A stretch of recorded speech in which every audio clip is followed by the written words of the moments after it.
The Riesending Cave Rescue.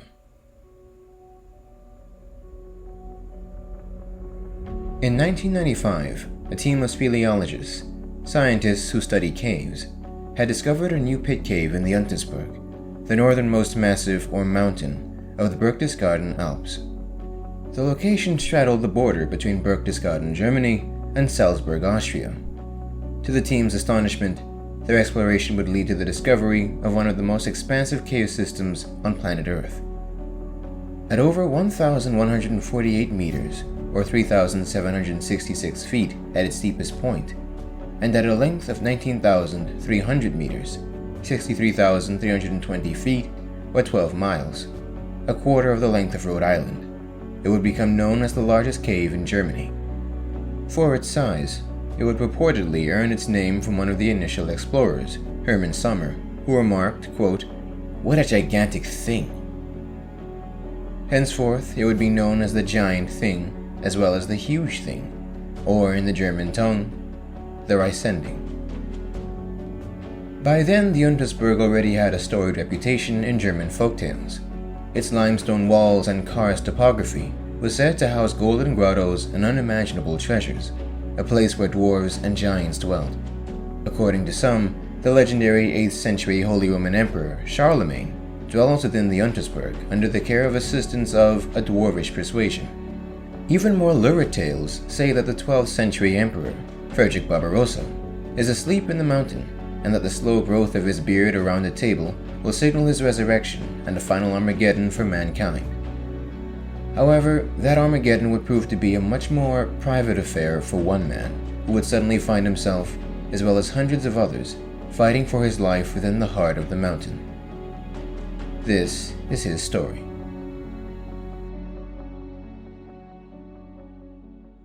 Johann Westhauser, at 52 years old, is a scientist and speleologist at the Karlsruhe Technology Institute, a public research university in Karlsruhe, Germany.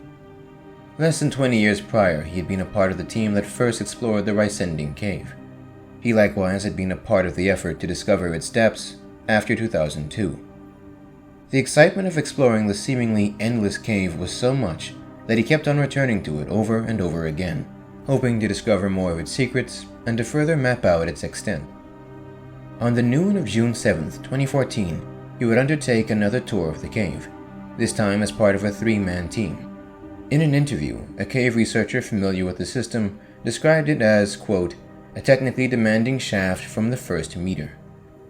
This is for good reason. Navigating the Riesending is as demanding a feat as conquering the Himalayan peaks.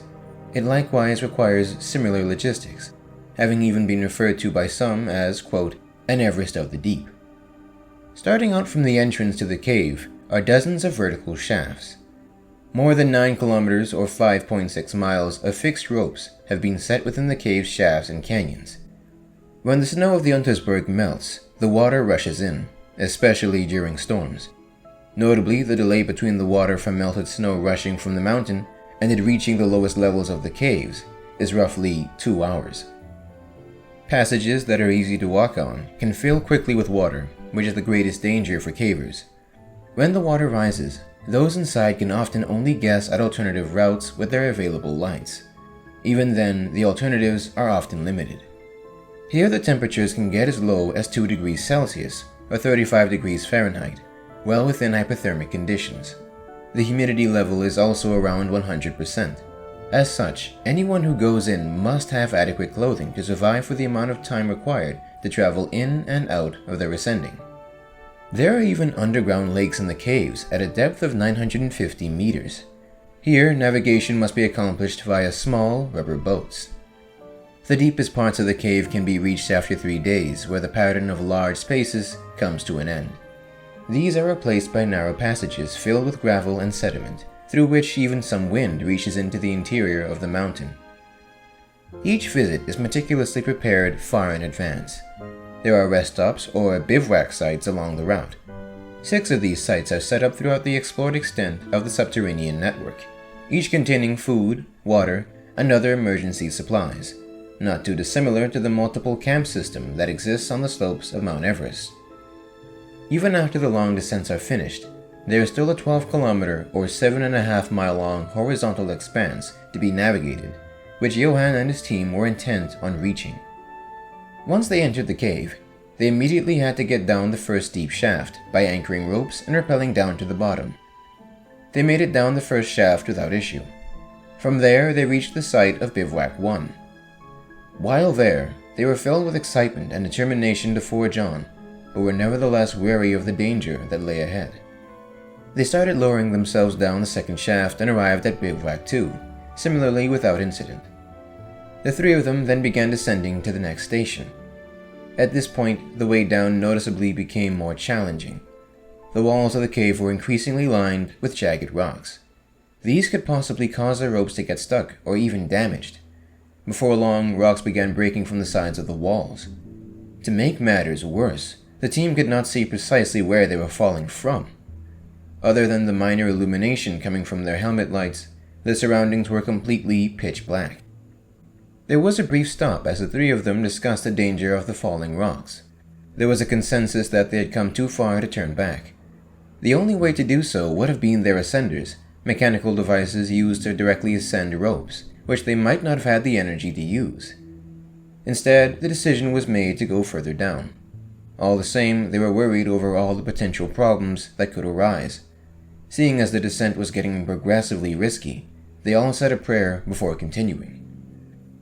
After some time spent reaching Bivouac 3 at a depth of just over 700 meters, or roughly 2,300 feet, they eventually carried on to Bivouac 4. Though they quickly found themselves exhausted upon arrival, things were still going according to plan. They began traveling down the horizontal passageways next. By this point, they had been in the cave for over 10 hours. Several more hours of cave navigation, and they finally made it to Bivouac 5. It should be noted here that once they had gotten beyond Bivouac 6, they would be at the farthest, undiscovered end of the cave. This was their whole reason for being there. However, they encountered a problem. This part of the Riesending is extremely dangerous. Any injury sustained here would mean a death sentence. Even getting this far into the system had required Johann and his colleagues to train physically for weeks on end just to prepare for the rigors of the cave. To sustain injuries so far in would not only handicap their ability to traverse their environment, where physical versatility and dexterity are both paramount, it would have also kneecapped any chance of getting back out. While moving through the long horizontal tunnels, they arrived at a part of the passage made of loose rock. They had expected this and decided to forge on towards the site of Bivouac 6. Johann led the way on his ascenders and maneuvered over the slippery rocks. He was doing well until around 1:30 a.m., when, without warning, large rocks started falling from the ceiling. Suddenly, a large chunk of clay and stone struck him on the head, hitting him so hard that it fractured his helmet and knocked him unconscious. By this point, the three of them had descended the full 1,000 meters, or 3,280 feet, of the cave's heights, and were now near its deepest point. Johann's teammates knew immediately that their exploration had come to an end. Still in shock, they carried Johann to safety. Seeing that he was badly injured and unresponsive, they decided to split up. One teammate stayed behind with Johann, while the other ascended back up the cave to get help. In an act of sheer will, the latter teammate managed to cover the 2 days' worth of travel in just 10 hours, and made it safely out of the cave's entrance. About 12 hours after leaving Johann, he managed to reach a mountain hut and contacted the authorities at around 1:45 p.m., kicking off one of the largest cave rescue operations in history.